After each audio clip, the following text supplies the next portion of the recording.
Hey, everybody. Just wanted to pop in real quick before we start this week's episode as a quick note to last week's episode. We have some cool information to add. So a quick addendum, corrections corner. Quickly, Toria, tell us what we know. So last week, we discussed the animated Christmas episode from season 3 called Oi to the World. And we had a lot of questions about it that we said we couldn't really find online. There wasn't a lot of information. And when we posted about it, the amazing Peter Mark Jacobson, co-creator of The Nanny, wrote on our Instagram wall or feed, he wrote, FYI, this show was designed as a pilot for a Saturday morning spinoff for little children. Was back in the day when Saturday morning CBS had a lineup, which makes so much sense. It felt kind of like very much the spirit of The Nanny, but that it worked for children. And it was kind of hard to totally understand some of the tone until, I did love it, but now I can see where this came from. Yeah, absolutely. Pretty cool to learn. And I do think had we known going in that was the intent, it would have maybe changed some of our smaller criticisms. But it doesn't change the fact that I think we both really liked that episode. And if had that led to a Saturday morning cartoon, I would have fully been in to add that to our rewatch. All right. Well, on that note, everyone, enjoy the episode. Take that fact and tell all of your fellow nanny stans what you just learned. Everybody you've ever met. That's right. And we'll see you on the other side of the theme song. The Flashing Girl from Flushing, the nanny named Fran. Oh, Mr. Sheffield. Miss Fine. What up, what up? Welcome back to Oh, Mr. Sheffield, a podcast about The Nanny, a hit sitcom from the 90s starring Fran Drescher. I am Sean DePasquale here with my co-host, Toria Sheffield. That's right, and we're here to discuss Season 3, Episode 15, The Fashion Show, or just Fashion Show, not the Fashion Show. It's directed by Dorothy Lyman, who is a very nice lady, and you don't know Dorothy at all. I'm not saying she's not a nice lady, but it's just listen, I like to give people the benefit of the doubt. It's a weird thing to say since she's very nice. And then this one's interesting. It got a lot of writing credits. Story is credited to Eileen O'Hare, Chris Alberghini, and Mike Chesler. And then the teleplay for the episode was written by Eileen O'Hare. So this one was a group effort, it looks like. Three people credited, which is always interesting in TV because, generally like the whole room will develop and break down something. And then someone will get assigned to go off and write that episode. So it's always interesting to me when somewhere in that process, they're like, okay, well, 3 people are going to get the credit for the story on this one specifically. Yeah. Yeah, it could be like, someone did a rewrite where they really contributed a lot, or maybe a couple of them paired up and kind of partnered up, and then a third person did a new look on it. So this one has a bunch of cooks in the kitchen. And I don't know what your feelings are, but it was fine. I don't know that 3 writers necessarily made it a better episode. I think that, I was saying this before we recorded. To me, at least, it felt pretty cookie cutter in terms of like a sitcom. Like there was an inciting incident. Like, oh, and by the way, we should say this is the episode where Fran appears on a worst dressed list, and it's kind of Mr. Sheffield's fault because he rushes her out of the house before they go to a big premiere, and she doesn't have enough time to get ready. And then because he feels so badly about it, he lets her be the costume designer for a scene that he is putting on for this really big charity benefit. But so to me, it felt like there was very much like, inciting incident, like, Fran lands on a worst dress list, and then that sets up the plot of the episode. Then we've got our midpoint where he lets her, says she can design for him. And then we have like resolution. So it was very sitcom-y to me. There was we did get a couple of significant moments. One of them was that we seemingly got the I don't know if origin's the right word, but we got like the true story behind Fran's wardrobe, Yes. which I think is really great. I didn't know to even expect that was going to pop up in an episode, but I love that it does, and that they like chose to definitively address something that like you could point at as like kind of a weird plot hole. And they do it in a really creative way. So I think that's super cool. And then the other thing is we do this episode felt to me like the first time we've actually seen the needle move on a lot of these relationships. Like we get Cece sort of for the first time acknowledging like, hey, Fran, you're super, or Maxwell, you're super into Fran. We get Maxwell almost telling Fran that he's into her. And and we get a Maxwell Cece kiss, which is one of my favorite moments in the episode. So it felt, I would describe this as uneven because there were things that I really, really liked. And then there were other things that just kind of fell flat for me that just didn't, overall, I didn't love this one. So, and so it begins with, the whole family is waiting by the front door. They're all dressed to the nines, waiting for Fran to come downstairs. What does that mean? Well, I don't know.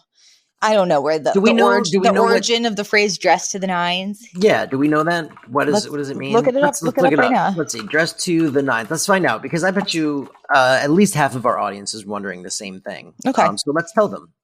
The phrase is said to be Scots in origin. The earliest written example of the phrase is from 1719 in a Scottish poem by William Hamilton, which is the bonny lines therein thou sent me, how to the nines did they content me. It basically is an idiom meaning to perfection or to the highest degree. But look at this. In numerology, the number 9 represents completion as it's the last of the single digit numbers, which are known as cardinal numbers in numerology, and the highest in value. Well, there you go. That's probably it. It symbolically represents a culmination of wisdom and experience and buzzes with energy of both endings and new beginning. Yeah, that's interesting. Wow.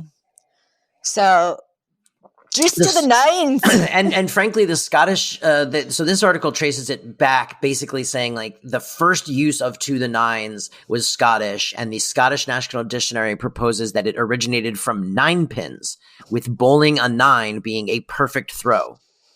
How about that? We're just never going to know for sure, I guess. We're never going to know. Guys, we're never going to know. If you know what dress to the nines means, please let us know in the comments below. Do we have comments? Not. All right. The family is dressed to perfection. Thank you.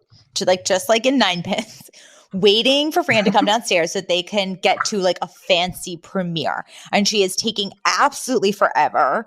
And she actually like runs down in this gorgeous black dress and she's like, how do I look? And Mr. Sheffield, he's like, fine, let's go. And she's like, fine. Like, I need gorgeous. I'm changing. So she runs back upstairs to change yet again. And Brighton actually had this really funny bit there where he's like, Dad, she's worked here for 3 years. How do you not know how to deal with her yet? And he's like, this is what you do. Does this make me look fat? No. Does this make my hair look good? Yes. Is my tush wider than usual? There's no good answer to that. Like, it was very well done by young Brighton.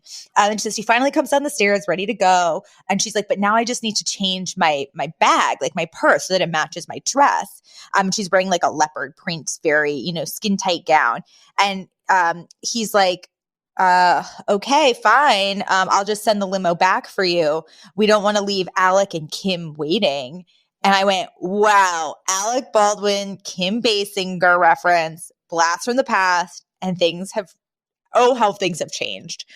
People, people today, like under a certain age, probably have no idea that Alec Baldwin and Kim Basinger were the 8 Hollywood couple of the early 90s. They have a child together. They do have a child. I think they like co-hosted Saturday Night Live together. They were such a big deal, and then they divorced, and now I don't think they speak. And now Alec Baldwin is known for a lot of other things. But I literally wrote, wow, how things have changed. And then literally in the next scene, when she points out a paparazzi that Sean Penn hit, I went, but they also stayed the same. But anyway, so he like basically baits her with the promise of riding in a limo with Alec Baldwin and Kim Basinger. Of course, it's, you know, just a ruse to get her into the limo, but off they go. And then they arrive at the premiere and they're on the red carpet and Fran is like over the moon and she's literally, but instead of pointing at the different celebrities, she goes, "Oh, look, there's the paparazzi that Sean Penn hit. And oh, there's the one." And like she like literally is pointing at different paparazzi that she knows for being famous for doing horrible things. And at one point she's like, "That's the one who parachuted into Liz Taylor's wedding," which actually happened. Yeah. And then like there's all these entertainment and style journalists there and they start snapping pictures of Fran and Mr. Sheffield. And they even like mistake her for an Italian supermodel. And they're like, "Oh, like that Italian model, what's her name?" And she like thinks, and without skipping a beat, she goes, "Mangela." And then they're like, "And who are you wearing?" And she goes, "A new Italian designer named Ragu." And she just like, you know, she's in heaven getting her photograph taken. Yep. It was this whole opening scene though, really like it felt like stretched out to me. You know, I guess that was why I felt like this episode was disjointed, because I kept going like, what is the setup here? And then it doesn't really happen until the next scene. Like she gets her picture taken and then we don't even get set up until the very next scene. So I was like, you know what I mean? It was just, normally we get a little quicker setup because we had already had the cold open with them leaving the house. And then this felt like a second cold open. Yeah. And well, you know what I think it is? There was literally about 2 scenes in this episode that felt very slow and kind of like filler. And I think the very first one that like throws the pacing off is after they leave the house, there's then that shot of Fran and Mr. Sheffield in the doorway looking out at the limo, you know, and they're like, and she's like, I don't see her. And then Mr. Sheffield's like, "It's the blonde." And, but you know, you're like, there was just some time to fill. It felt like a couple points, which throws the pacing off in general. But yes. there was so much other fun stuff happening. I was willing to forgive it, but I completely see what you mean. But then the next day, Maggie comes into Mr. Sheffield's office holding a magazine.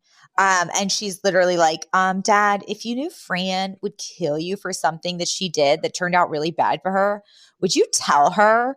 And he's literally like, "Margaret, how many times have I told you, you need to confront problems head on? You know, what could you have possibly done to Miss Fine that was all that bad?" And she's like, "Oh, not me. I'm talking about you." And he literally jumps up from his chair and he's like, "No, I'll send for the limo. I'm going to the club." And he goes, "See if you can solve it with money." And he tries so bold. I love that line. And then the Fran comes in, unfortunately. Oh, sorry. No. So then Maggie holds up this magazine she's holding and she's like, Fran is in Gloss magazine from that premiere, right, and she's on the worst dress list. And Mr. Sheffield's like, "How is that my fault?" And then she's like, "Read the caption." And the caption literally says, "Who let her out of the house holding that bag?" And literally Mr. Sheffield is the one who forced her out of the house with that bag. Yes. So I have a note here. So I watched this episode last night with Elizabeth, and I have a note here from her, which was that when this scene started, she was like, "You know, as someone who's never actually watched the show, the way you guys describe Cece makes her sound way hotter than she is." Isn't that funny? That was her observation. She was like, "The way you guys describe Cece, like as soon as the scene started, like she was like watching it. She goes, you know, as someone who never watches the show, you guys describe Cece. It makes her sound way hotter than she is." Well, but no, because here's the thing. I think the only time, well, first of all, when you were going to read a note from Elizabeth, I was going to go, does it say "release me"? It just says "send help." But secondly, I think we've only really mentioned Cece's physicality when she's been like kind of unexpectedly attractive. Yeah. Because normally we don't really talk about how she looks, but I know there was like one episode where her boobs were out and she was just there to seduce. And I think that we did probably spend a lot of time talking about that. But I think probably it's because the times that we mentioned what Cece looks like, it's when she's looking different or styled differently than she normally appears. Her other note was in this scene, Cece says, she says she describes the charity event as you're raising money for a needy cause. And Elizabeth went, who describes a cause as needy? I know. What the fuck? I know. I thought the same thing. Because I rewatched the episode once and then twice, and both times was like, huh. Who says needy? We're like, she's talking about a good thing they're doing for charity, but she still describes it as a needy cause. It's so funny. It's needy. Oh, these needy dying people. So yeah. And then I like to see if you can solve this with money is a great line. Yes. So Mr. Sheffield tries to escape. But Fran ends up coming in and she's like, has anybody seen my Gloss magazine? They try to hide it from her. Yeah. She ends up getting it anyway. And she's like, oh, what? Like, because at first she's like, am I in it? And then they try to hide it from her. And she's like, oh, what? Am I blurry? That's fine. It takes 10 years off. And then she ends up opening the magazine to the page. Mm-hmm. She sees that she's in it, but she doesn't initially realize why. So at first she's super excited, and then she leaves and she's like, I gotta call Val. At which point the entire room, which is Mr. Sheffield, Maggie, Cece, and Niles, they plug their ears with their fingers, anticipating her scream. Yeah. And she comes running back in, and she pulls like a classic Mr. Sheffield, actually. Oh, it's great. Elizabeth and I said this out loud as it happened, which was like, she goes, everybody out. And then we both looked at each other at the same time and went, not you. Because it's that classic, which then got me thinking, like, have you ever done that in real life ever? This is like only a thing that happens in sitcoms.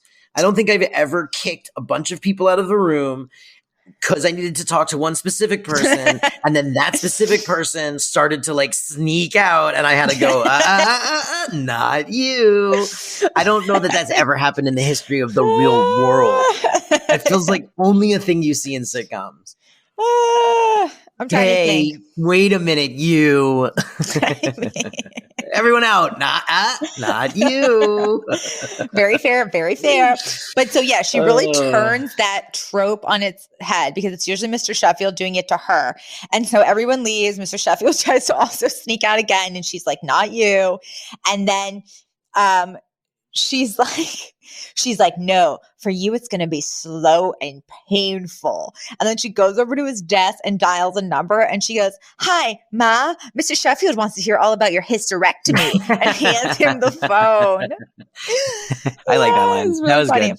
That made me laugh. Yeah. Yeah. And, we then cut to like the next day, and Fran is in sweatpants in the kitchen, like completely devastated still. She's holding the magazine, she's whimpering, and she's eating straight out of a carton of ice cream. And Mr. Sheffield comes in, and this was a bit of a double entendre joke because he wants to cheer her up, and he's like, I know what will do it. And he like kind of kneels in front of her and he goes, let's do it. Yeah. And she's like, what? Now? And he's like, yes, let's go upstairs and just finally do it. Yeah, let's finally do it. Let's commit. You always say you want to do it. Like, I'm ready. Let's go do it. He goes, I know you want to do it every time you look at me. Yeah. And they really, I genuinely got confused for a moment, and I was like, wait, what is happening right now? Yeah.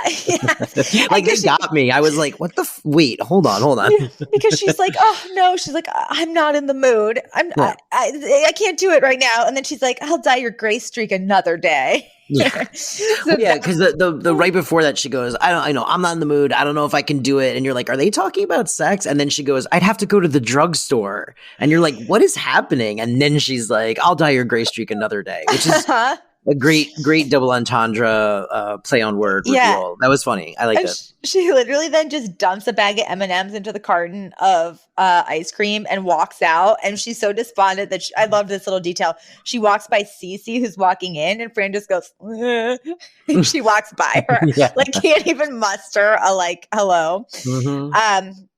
And Cece then tries to get Mr. Sheffield to focus on this big benefit that they are, going to have to put up a scene in from a production. Yeah. And he just like can't focus. He's worrying about Miss Fine. He's trying to figure out how he could possibly cheer her up. And Cece literally then like grabs him by the collar and she's like, Maxwell, focus. We have a benefit Saturday and we need a director. We need a set designer. We need a costume designer. And he just looks at her and he's like, Cece, you're a genius. And he kisses her on the mouth. But it was like not a romantic kiss. It was literally like a just. No, it's a real Bugs Bunny, like, like a smack on the lips, Yes. And her reaction is so freaking good here. She's like, and you see her brain go like, oh my God, I need him to kiss me again. What did I say? What did I say? And then she just starts listing other things that they could possibly need. Like she thinks what turned him on is that she was like, listing things they need to get for the show. So then she's like, we need ushers. We need popcorn. We need. She goes, fire marshal. It's a good one. It's a real good one. She plays it so perfectly there. She is so good at just playing like the boob. Like she's so good. And then he runs into the living room where Fran is still moping and he's basically like, Miss Fine, I want you to costume design the big scene for this important benefit on Saturday. Right. And we find out it's a scene from Our Town. Yeah. Which you already know right away. Like if you're familiar with the play Our Town and you are familiar with Fran's style, that's like a recipe for some very funny problems. Because Our Town is like famously a play about like a very small town in, kind of like, I would say like evergreen America, right? But it's supposed to be people who have very simple lives, simple ambitions, nothing flashy about it. It's a very simple, like pared down play, even in its aesthetic. That's right. It takes place in Grover's Corners. I was in Our Town. I should have known. I was George Gibbs. Oh my goodness. Yep. George is the husband, right? No, George is the son. He's the lead. It's George and Emily. That's what I meant. Yeah. He's Emily. He becomes Emily's husband. Yeah. Oh, right. Yeah, okay. It was George Gibbs. And it's a great show. The whole idea of the show though is minimal. Like it's all minimalist. So like the set in the script for the play, it's written that like there should not really be a set, that it should be like chairs and a ladder and everything is just represented by like whatever the audience is playing in their mind. And like everyone is dressed in like very period appropriate, like plain middle America clothes. Cause it's just about like small town America, Grover's Corners. Like, so Fran being in charge of anything for this play seems like a ludicrous idea from the start. And Cece is immediately like, knows this is a terrible idea and says like, well, don't hire her out of guilt, almost trying to get Fran to be like, yeah, don't hire me out of guilt. And then Fran goes, hey, guilt has been very good for my people. Yes. Yeah. And then she runs off. She's like, I got to call Ma. Yeah.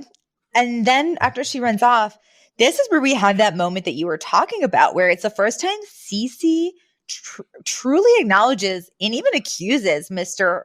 Sheffield of being attracted to Fran. She's like, she's like, Maxwell, I think you're thinking with your little producer on this one. Yeah. And longtime listener Susanna V actually reached out to us about this episode on Twitter and specifically called this out and was like, hey, you guys should talk about how, this is the first time Miss Babcock acknowledges that Mr. Sheffield is attracted and has feelings for Miss Fine.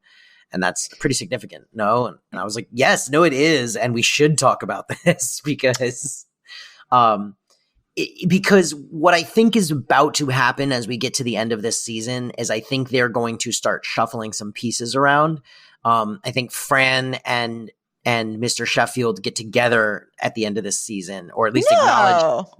I think so. No, 6 seasons of this. No. They don't get together yet. I think they will admit feelings. I believe they will admit feelings for each other by the end of this season. You don't think so? What are they going to do for seasons 4 and 5? Because season 4 is them trying to figure out if they're going to be together. Season 5 is they get engaged and it's leading up to the wedding. I think it ends with the wedding. And then season 6 is they are married for the last year. So I'm pretty sure we're into that like them starting to like move some of those pieces together. And also what this does by having Cece sort of acknowledge this here is it starts to open the door for Cece and Niles too, because this is like the first time we've sort of seen Cece kind of just accept that like this is an inevitability.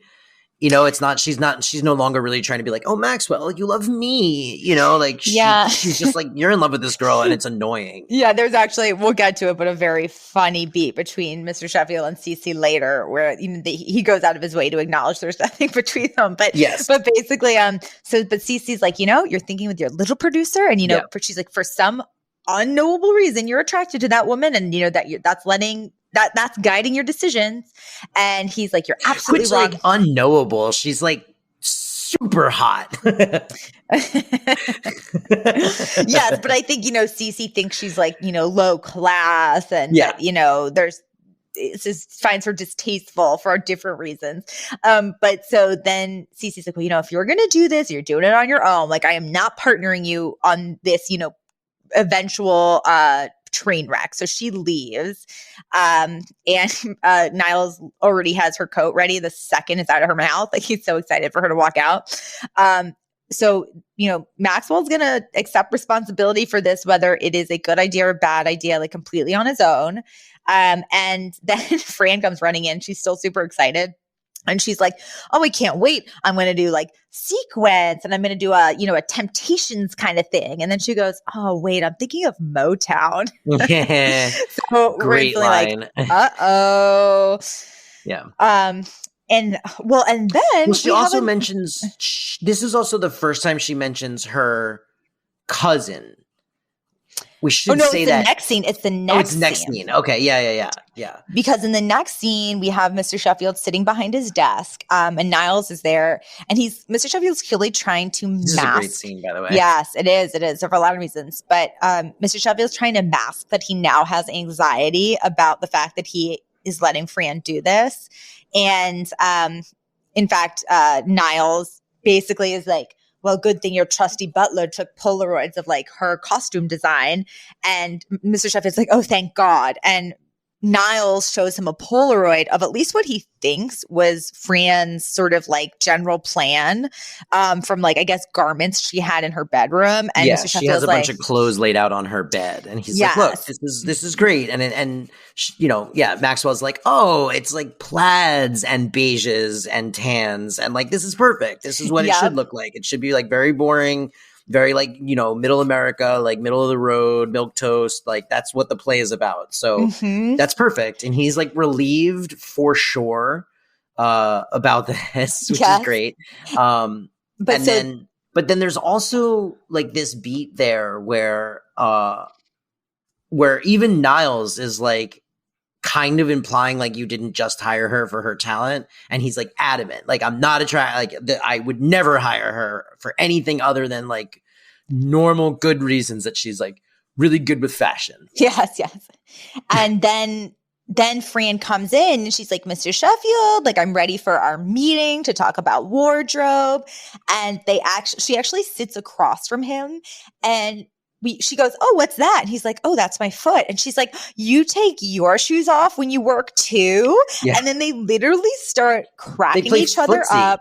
Yeah. They play footsie. Yeah. Like, very unabashedly kind of like poking at each other under the table with their bare feet. And like giggling. Yes. And Niles is clearly like, he's loving it. He's thrilled. So he leaves to like sort of leave them to their own devices. And then, Mr. Sheffield's like, oh, Miss Fine, we really should get our work done. But I will say this, I really do like how she brings out this like childlike fun in him. And you can tell Niles loves it too. But so then she's like, well, okay. Yeah, okay. I mean, I think this is one of those scenes, like, again, it's an uneven episode, but this feels like, again, kind of an important like moment, at least from what we've seen. Like maybe they've had little moments like this that we haven't seen, but this is the first time we've really seen them like genuinely like just kind of flirting. Like, and it's not done in a way where they're like, that we've had those moments where like, they're like, oh, are they, will they, won't they moments. This isn't one of those. This is just like, oh, they're like really cute. They're like laughing and giggling and touching each other's feet under the desk. And like, it genuinely feels like they're just like a couple flirting with each other. And like, I think also, you know, we've noted in the past that Mr. Sheffield, like when you peel away a lot of the layers, he is very childlike sometimes. Yeah, absolutely. And he's like a schoolboy, a little rascal not even a rascal. That's too cool a term for what he is. Yeah, but he's not a rascal. No, he's not a rascal. Child, man-child. He's childlike, but you know, kind of immature and laughs at certain things and can have a petty streak. But it actually kind of does really makes sense that he and Fran would be in line with each other in certain ways. But so it was really cute. And then, you know, he's like, oh, Miss Fine, we have to stop. We have work to do. And she's like, oh, you're right. And then she pulls out this extremely like flamboyant, like brightly colored dress. It's like orange and printed and all crazy. And she's like, what do you think of this? And he's like, it's really nice, but you know, it is a benefit. You should probably wear something, you know, a little more subtle. And she's like, oh no, this isn't for me. This is for the character of Emily, which, as we've said, is a character, one of the main characters, and she's literally like in basically like every scene. And Fran even says, she's like, you know, she's in every scene, and we really want her to pop, which is again the opposite of anything. It's so antithetical to our town. And Mr. Sheffield looks horrified, and she's like, as my cousin Toddy says, just because you're just because you're dead doesn't mean you can't make an impression. Yes. Yeah. That's also an our town joke, because they're all of the characters in the show are dead when we meet them, and they're like or the main characters, and they're talking from beyond the graves, sort of like narrating and acting out this tale. So that was also an our town bit. Yeah. Hey, it's Kaylee Cuoco for Priceline. Ready to go to your happy place for a happy price? Well, why didn't you say so? Just download the Priceline app right now and save up to 60% on hotels. So whether it's Cousin Kevin's Kazoo Concert in Kansas City, go Kevin, or Becky's Bachelorette Bash in Bermuda, you never have to miss a trip ever again. So download the Priceline app today. Your savings are waiting. Go to your happy place for a happy price. Go to your happy price, Priceline. And so then Mr. Sheffield starts to get clearly very anxious, and because their feet have been touching, she's like, Mr. Actually, there was first he finds out that because he says something like, what happened to beiges and plaids? And she's like, what? She's like, are you talking about Maggie's dry cleaning on my bed? Yes. And as soon as she says that, Niles had literally re-entered the room with champagne and 2 champagne glasses, because he's clearly trying to facilitate whatever is happening between them. Yeah. But then when he hears that, he instantly turns on his heels and walks out again. Walks back out. He knows he's now in total trouble. He's in so much trouble. Yeah, because he got it so wrong.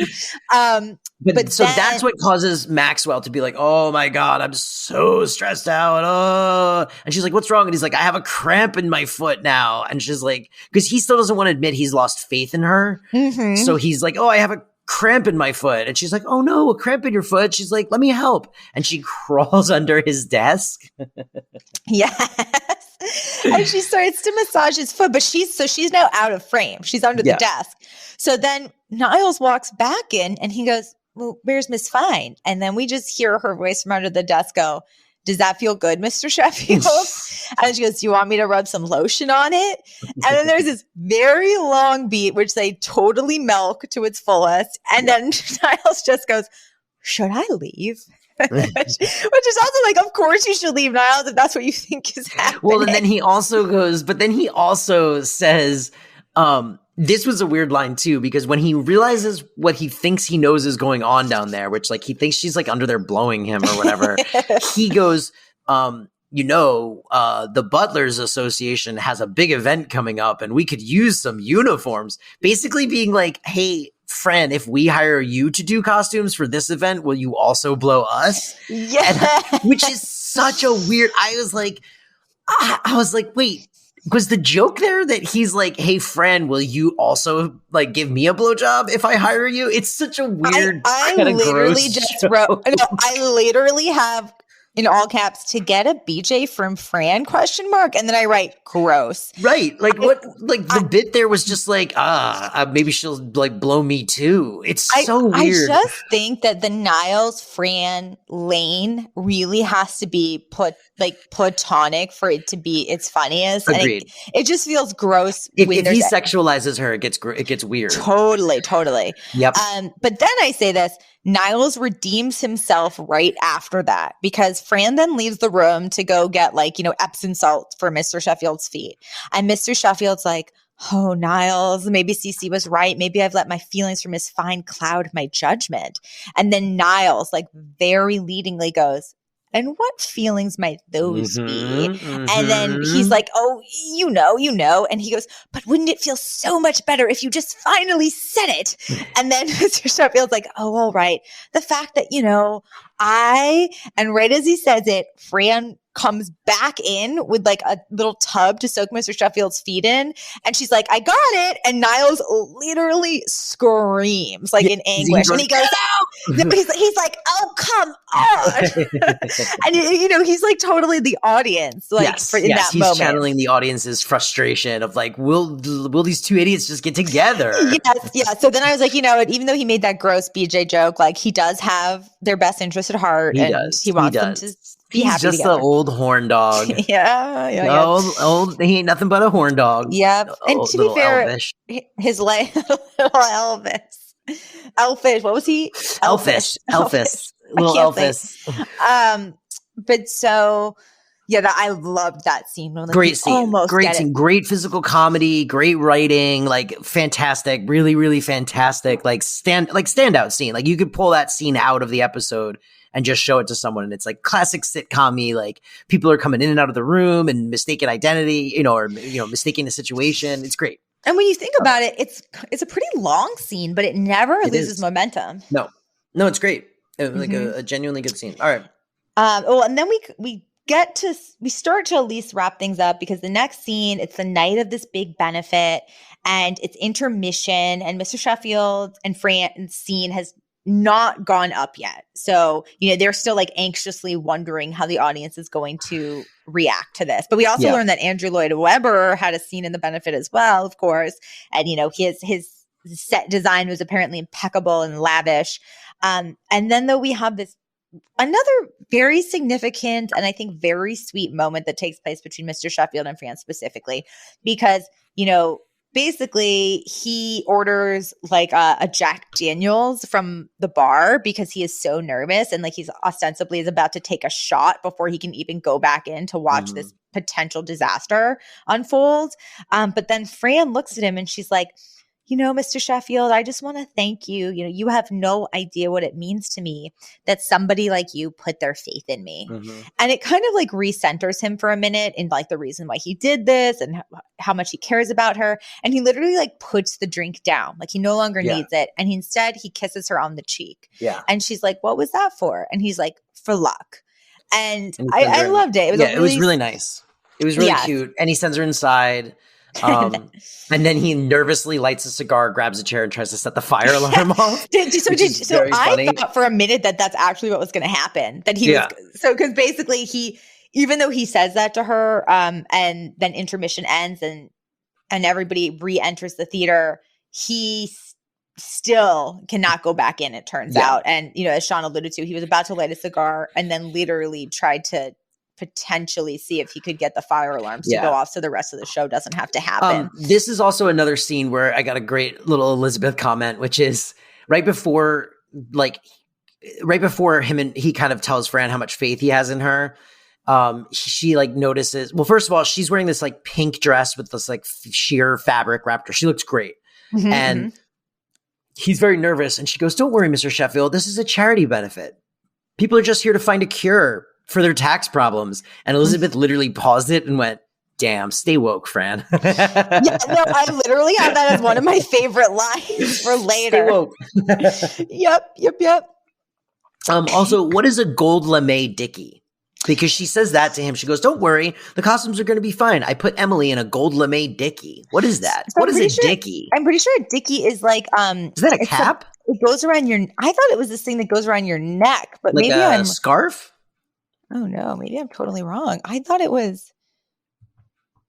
Oh no. Anyway, so it says this. It's like, you know, when like men wear very expensive, very fancy tuxedos, Yes. and they have that kind of like white collar almost. It's like a shirt front. That's a dickie. It says the dickie is usually attached to the shirt collar and then tucked into the waistcoat. Gold lame dickie. That's hilarious. Okay. Yes. So Mr. Sheffield nervously lights a cigar and then grabs a chair, stands on it, and tries to like hold the cigar under the fire alarm. And then like this bartender kind of like eyeballs him, and he's like, "I can't do this." Yeah. And then we cut to later, and he's at the bar now drinking. And he's alone, by the way, in the, you know, everybody else is in the theater and he's alone. And he's alone in the lobby, like letting the show kind of happen. And then Cece comes bursting out of the theater, like laughing, like, and then she sees him and she's like, oh, and she goes, okay, you can admit it wasn't your brain hiring Miss Fine now. And he's like, no, he still won't admit it. He's like, no, that's not, I wouldn't do that. Like, that's not true, you know, but Cece, the way she comes out of the theater sort of implies that it's a disaster. Mm-hmm. And then like everyone starts to like filter out, right? Mm-hmm. And Fran is very excited. Yep. She's like, oh, it was a success, da da da da da da. And then she goes, oh, and there's my cousin Todd. Oh no, sorry, before she says Cece goes, oh my gosh, it's Todd Oldman. He is my favorite designer. Like I sat next to him at a restaurant once. And then she goes, oh, and he's coming over to say hello. And then so this man beelines over to them. Mm-hmm. And though instead of saying hi to Cece, he goes, Franny. And she goes, Toddy. And then Mr. Sheffield's like, your cousin Toddy is Todd Oldman, who is a legitimately very famous fashion designer. Yes. And he was very, very famous in the 90s. I did some reading on him because I wasn't that familiar with him at all, but he was almost like, he was very MTV famous. Like he was very hip at the time. He was on like House of Fashion and House of Design. And he was especially big during this period. And it's also really funny because when I rewatched the episode, I realized that earlier when she refers to her cousin Toddy, she says that he's in the shamata business. Yeah. And shamata in Yiddish just means like old rags and garments. Shmata. Yeah, she goes, he's in the shmata business. Yeah. So claiming that her extremely famous cousin, who's like a super just like well-respected designer is in the old rag business. Sells schmatas, and it's like, no, he's not. He's like a high-end fashion designer. Yeah. Well, and then when Mr. Sheffield asks that incredulously, she's like, of course, how do you think a nanny can afford to dress the way I do? Here we go. Answers the big question that a lot of people ask. Here we go. And it's great that the show is so self-aware at this point that they even address this. Like, I thought this was such a good, this upped my enjoyment of the overall episode because I was like, wow, what a self-aware thing for the show to acknowledge. It's like, yeah, of course. How does she afford all of these designers? Every episode, she's in 3 different designer outfits, and it makes no sense unless she's squandering all of her pay. And this was great. This was a great way to acknowledge, like, yeah, of course, he sends her old stuff. And then she goes, who wore this outfit before me? And she's like, was it, Cindy Crawford? Was it this person? And he goes, actually, it was Wesley Snipes. And then I literally went, that's why I know that dress that she's wearing. Because did you know what this was a reference to? Was it Tu Wong Fu? It's Tu Wong Fu. It's literally the exact same dress. We should use a picture of Wesley Snipes in that dress the week this show runs to promote the show. Oh, let me see, because I didn't recognize the dress, but I love that movie. Yeah. I'm looking at it. I mean, that's another fabulous movie. Viewers, if you have not seen Tu Wong Fu, thanks for everything, Julie Newmar. It is, oh my gosh, it is sort of a spiritual sister to The Nanny, actually, I would say, in terms of just being fabulous, being yourself. I mean, it's similar. Like it's a similar, it's not the exact same dress, but it is very similar to the fashion that he wears in that movie. And which is what I think this was a reference to. Yeah. Well, that was fantastic. And then, you know what I was also thinking, the more that we're talking about this episode, the more I kind of understand why they did it, because Fran Drescher at the time was getting so much heat or negativity for her style choices, which now have really stood the test of time. She was on worst dress lists. She didn't change how she looked or dressed based on that. She really like stuck to the fact that like, no, like I know style, like I have taste, and you know, I'm not changing that for, you know, some vote for like whatever she has style, she has flair, she was there. That's how she became the nanny. I mean, Jesus. Yes. And so, you know, and this show really does have such a legacy in terms of style and fashion that I think that this probably did come about from a lot of maybe conversations internally about like, let's do a little response to the fact that you know, people are making fun of my style. Yeah.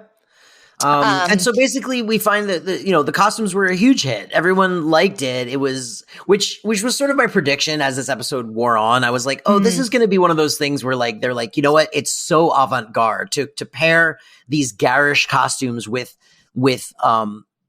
our town is actually like so avant-garde that it could go the opposite way where people don't hate it, but they're like, genius.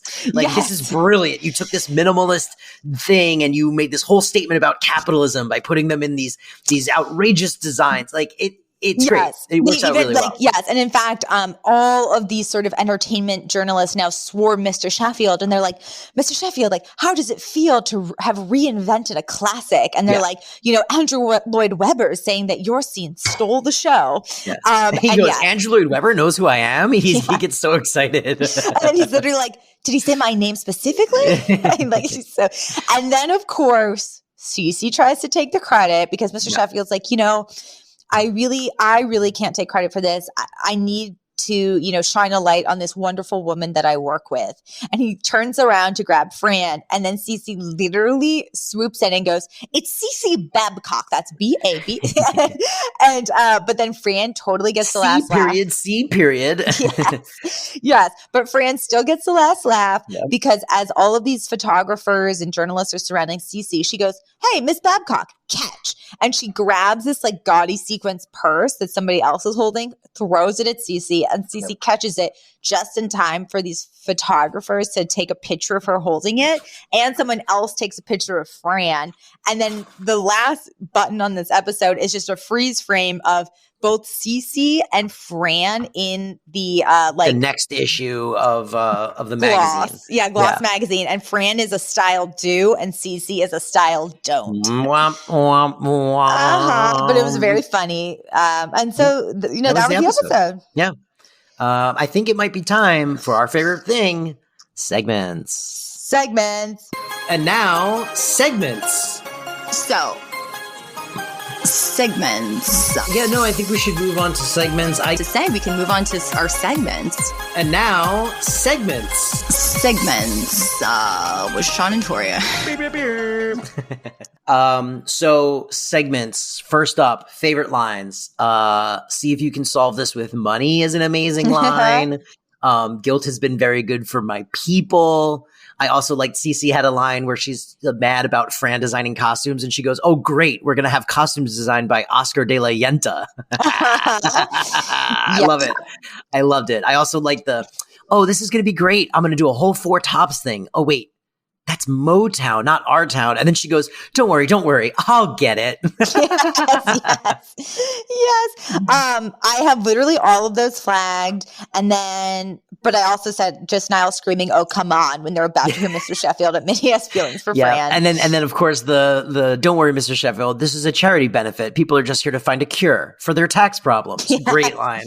Yes. Those kinds of lines too. Like, we don't talk about this, but like those lines are hard to deliver and not sound like you're delivering a punchline, but to just sound like you're saying it, you know? And Fran is very good at delivering those kind of one-liner zingers without making them feel like she doesn't hit the zing too hard, you know? Yes. Well, and I think it's because many of the characters in this show, I would say specifically Fran and Niles, they are designed to be clever people.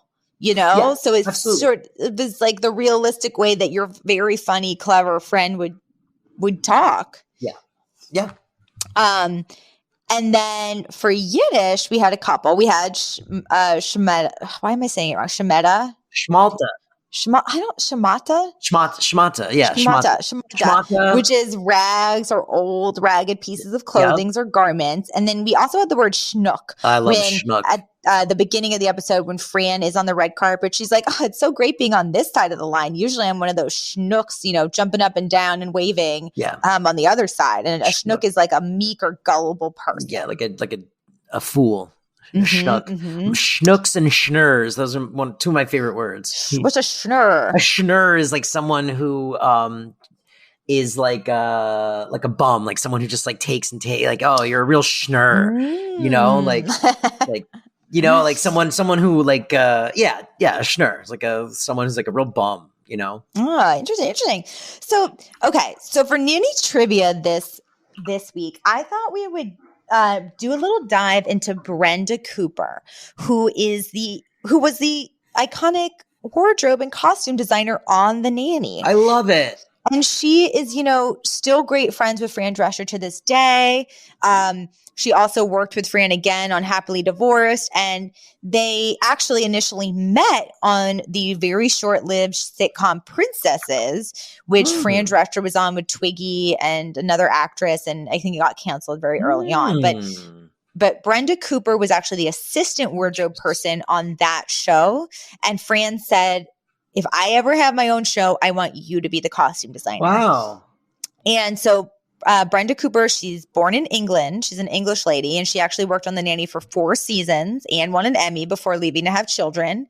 And it's really interesting because, like, I have seen her Instagram where she talks a lot about style and fashion. So in my head, I kind of think of her as this, like, kind of kooky, free-spirited, fun, like, older lady. And I saw a photo of her when I was doing this deep dive, and she was gorgeous. She was like such a beautiful lady. I mean, she's still very attractive, but it's just in my head, she was very different from I realized the person she was when Fran would have met her. Yeah. But so I saw this interview that was actually on Hello Giggles with her, where there was some really interesting sound bites that I just wanted to share. So this is what she says about becoming a costume designer. She says, I had previously pursued a career as an actress that had gone nowhere faster than the speed of sound. So I had to get a job. I wanted to start a business, and I was always great at putting clothes together. When I went from being on camera to behind the camera, I don't want to say the wrong word here, but a little bit alarmed with the approach to costume in film and television. To me, it was really, really important, but it didn't seem in the hierarchy of Hollywood that costume designers were all that important. I was like, wow, if I'm going to do this show that Fran's given me to do, I want to make a statement. And then she said, wow. She goes, I didn't get any direction, but I knew exactly what to do. And Fran just let me do it. I had taken some of the looks and one of the vests from Princesses. It was a very blah, blah, blah, blah, blah. Hold on, I'm going to say da. Sorry. So I'm going to cut.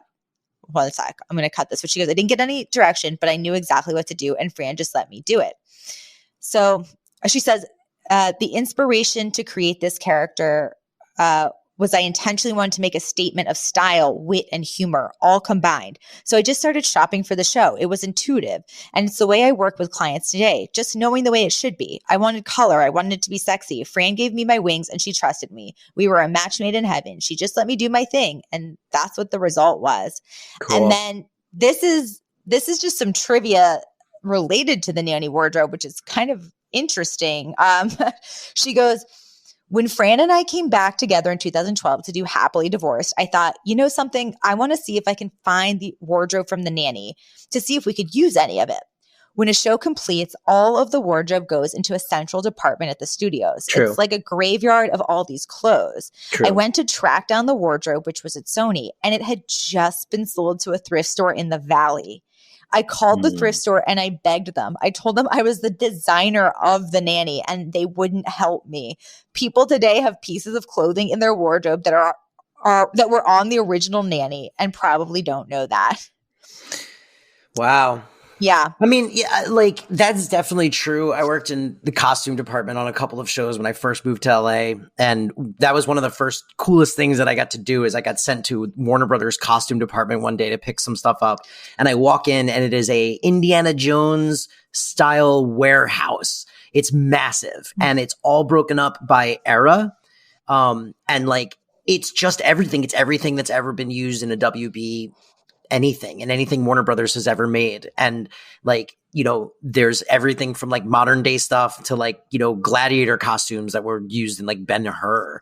They just reuse whatever they can. And like we, you know, when we wrapped Franklin and Bash, for example, all of the suits and everything that had been worn by everyone, the whole 4 years of that show, all got like labeled and boxed up and sent to Sony's warehouse to be reused on whatever next lawyer show they needed it for. So yeah, it's pretty cool. There's like a whole collection of costumes out there that are just available to use that get reused. Props are the same way. The prop warehouse at Warner Brothers is very similar where you're like, oh, hey, that's a cool table. And they'll be like, oh yeah, that table was on like Who's the Boss and Different Strokes and, you know, How I Met Your Mother and in the background of Friends. Like, you guys need a coffee table? Wow. Here you go. You know, and you're just like, wow, you don't even think, but like, more often than not, when you're watching like a sitcom and you see like a living room set, I bet you all of those pieces have been used somewhere else as you know, set dressing. It's really cool, really kind of neat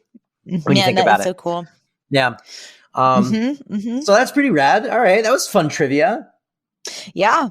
So if you ever bought some clothes from a shop in the Valley in 2012 and it looks like something Fran wore, it might indeed be something Fran wore. Yep, absolutely. Yeah. Well, and that's what happens like when clothes hit a certain point where they're not reusable, they do dump them in all of the Valley thrift shops too, which is another cool thing. Again, very short-sighted because 10 years later, I bet a lot of people would be wearing them. You know, you could actually dress your cast in a lot of these items. Yeah. And not only that, but we're also like deep into 90s nostalgia right now. So like, I'm sure a lot of there's so many shows that take place in the 90s right now, you know, that are like, you know, flashback in the same way when we were growing up, like, you know, 60s nostalgia was very big because that's what the boomers were into, you know. Or that 70s show.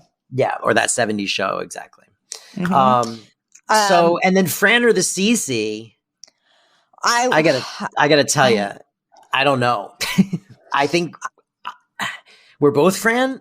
I was gonna say I think we're both CC because we got no style and no flair and no stylistic point of view. That's true. We don't. Jeans and flip flop people. That's what I call us. Yeah, and I actually sometimes I feel bad about this. Like, not enough that it keeps me up at night, but I know that fashion in and of itself is a very like legitimate form of art, but it just sort of means nothing to me. Agreed. Yeah, it's not my kind of art, but I can respect that it's not, you know, like I don't know good from bad. I don't know like visionary from mediocre. Like I don't follow up on trends. I don't know any of it. Yeah. Well, and what about you, folks? Are you fashionistas or do you just like to watch from afar? Find us on Instagram or Twitter at Oh Mr. Chef Pod and let us know your thoughts and also your thoughts on this episode and future episodes and anything you want to share with us. We're happy to read. And if you have any fun facts about the show, you know, send them along. We'll read them on the show. And if you're enjoying Oh Mr. Sheffield podcast, please go to Apple Podcasts, Spotify Podcasts, rate the show, review the show, share it on your social media pages, really get the word out about the show. That does help people find it, which is good for everyone. And on that note, I think I have a new outro for the show where we're going to go, all right, that's the end of the podcast. Now everyone out. Not you, Toria. or we just use one random name every week and we hope that person's listening. Not you, Bradley. Yeah. All right, now everyone out. Not you, Susanna. Wait. Actually, they don't actually specify a name, so we could just go everybody out. Not you. Yep. All right. Bye. Goodbye. The Flushing Girl from Flushing, the nanny named Fran. Oh, Mr. Sheffield. I go, Miss Fine.